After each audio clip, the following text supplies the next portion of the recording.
Hey friends, I hope you're doing really well today. And the title explains itself, is that we're going to talk about some subtle knowing, some a little bit more embodiment around fullness. And there's all kinds of reasons why noticing the subtleties of neutral, a little bit of food in your stomach, a good bit of food in there, good and full, stuffed, why those might be hard to feel like you've got accurate interoceptive awareness of it, or you can name it, and that's okay.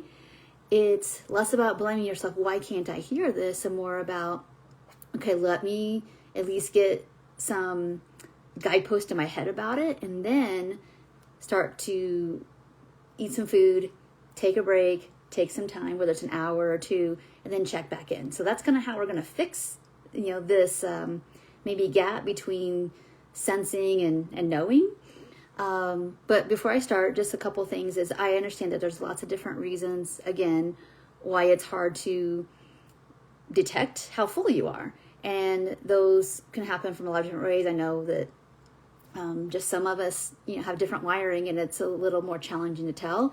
And it is okay to do mechanically eating, every 3 to 4 hours if you need to do that, to be able to practice using these skills until it starts to feel maybe closer to a little bit more natural. And then maybe if you get dysregulated, you go back to your mechanical eating. That's totally fine.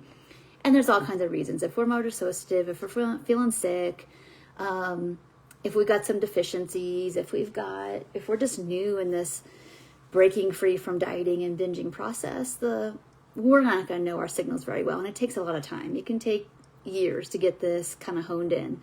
So with all that being said, here's what we're going to talk about today is these really subtle cues, okay? So I know I'm going to use some numbers, but I'm also going to use descriptions because some people don't like the numbers. Some people just like the descriptions. That's totally okay. So we're just going to go with descriptions first, and then I'll go back and label, for some people, the shorthand version of that. So if you want a copy of what I'm reading, this is something that I made a long time ago. It's up on the website, tracybrownrd.com. If you go to the website, go to free gifts, and then go to the attuned eating toolkit. You can download that and get it and actually see exactly what I'm reading right now if you want to go do that, or do it after this video is over. I'll put a link below for you. Okay, so let's say that you're at a space where it's like you're trying to figure out, like, well, how much more should I eat? And that's typically going to be at a 6. Well, I said I would shit it for later. Let me just backtrack. What I want to say right now is if you can feel food in your stomach and your hunger is gone, but you don't feel pressure, you're actually not full. We're just going to call this that there's actually some food in your stomach, but you could eat more. So what I wrote down here is, although you are not feeling hunger, you may not feel satisfied depending on your previous day's intake. So we know that there's like this kind of equilibrium that our body's trying to keep in terms of energy intake. So if you underate a day or two beforehand, you're going to be hungrier the next day, and it's going to take you longer to get fuller. Let's say you had some fuller eating days, you might not be quite as hungry the next 2 or 3 days after that. So there's some variability in here, and I know that's why it makes it hard, because it's not exactly the same every day. It takes a lot of cognitive flexibility to kind of go with the flow, which is why we're doing a lot of practicing here, right? Okay, so although you're not feeling hunger, you may not feel satisfied depending on your previous day's food intake. If you stop here and you notice you're hungry in an hour and a half to 2 hours, you just only ate enough food to get you that far, and there's nothing wrong with that. That just means you're going to have to eat again in an hour and a half to 2 hours. Now, I know a lot of people who are coming out of diet culture, who have a restrictive eating disorder. This is kind of the normal get-by place that a lot of people stop because they don't yet feel maybe entitled to eat enough food to get full and satisfied. They're afraid of weight gain. Whatever the reasons we don't let ourselves eat more food, this is typically where I see people stop, and then they're mad at themselves for being hungry again. There's nothing wrong with the hunger. It's just the messenger. Basically, don't kill the messenger. It just means that you need more food. Okay. I also wrote in here, your mind and body are not, you shouldn't be anxious about food here if you have full permission to eat. Now, if you're afraid of weight gain, or you're mad at yourself for what you ate, or you're mad at yourself for being hungry, those are belief system issues, but your body in itself isn't necessarily going to feel anxious Unless there's some overcoupling here of like, if this is as much as you ever let yourself eat every 4 hours, you're physically going to probably feel pretty revved up too. Okay. On to the next description. Another next layer of fullness would be, maybe you're starting to feel satisfied. Like food isn't quite as interesting, especially if your food choice matched both maybe some nutrition and appetite and preference needs. You're not quite all the way full, but you could physically you could do anything. Like you're not feeling like, oh my gosh, if I don't eat more food and I'm going to be really busy, I'm not going to make it. You probably won't feel that way. You'll probably be hungry in 3 to 4 hours with this level of fullness. Again, you probably won't have any body or mind anxiety. Again, unless you have a split inside where it's like, I know this isn't too much food, but this other part of me is like, oh my gosh, if you eat this much, you're not going to be losing weight, or am I going to get in trouble? Or if that sensation is coupled with something negative, you're probably going to have some body memory there. It may not be the food in your brain, and part of you defensively is going to want to think that amount of fullness means something bad. It might just trying to get you to pay attention to, hey, there's something that reminds me that happened that doesn't feel so good. It's not necessarily the food causing you harm though, okay? And then here we are with this other comfort level of fullness. These 3 here are very comfort levels of fullness.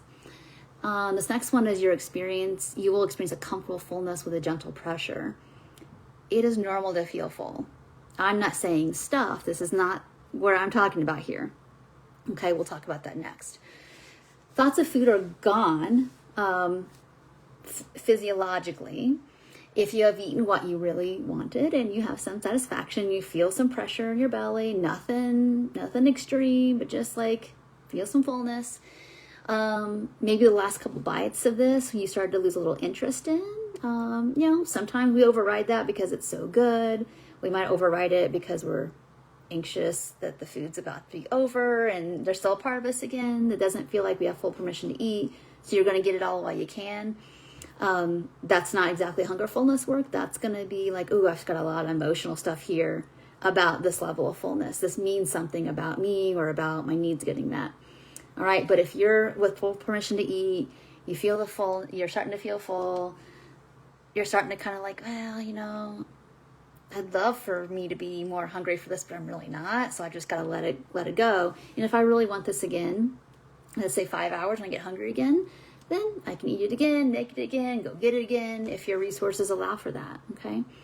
Again, you won't have physical anxiety here unless your mind has a split that says this level of fullness is a threat for some reason, okay? So separate things, all right?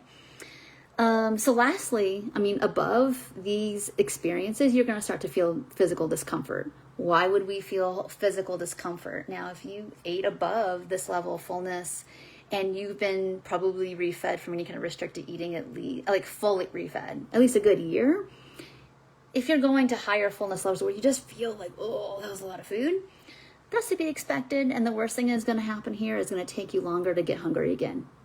It's not a threat. If you have beliefs inside that say that's a threat, that's a whole different parts work thing that needs to be worked on, right? Our belief systems and renewing our mind and all that.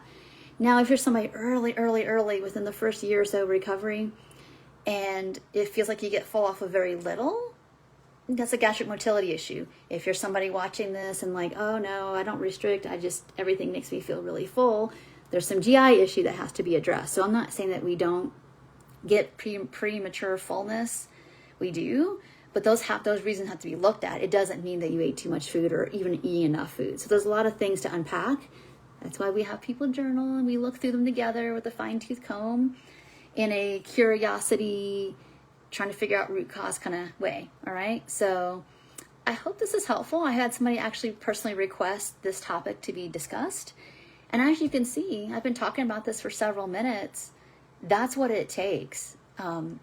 To relearn these signals and to separate out what's physical hungerfulness, what's emotional hungerfulness, what old beliefs do we have about these sensations that are hijacking our here and now ability to eat with the competency we want. So I hope this video was helpful. I hope it brought some good explanations. If you have trouble with this and need somebody to just like co-regulate with, hold the space, you help yourself from like kind of flying off into sympathetic or shutting down to dorsal or feeling overwhelmed or flooded, please reach out. This is kind of what we do. Is if you want to like a peaceful relationship with food, like what's causing the distress and what's too much and what needs to be added to rest in the peace that you could have. Okay, so thank you so much for watching, and we'll see you in the next video. Bye for now.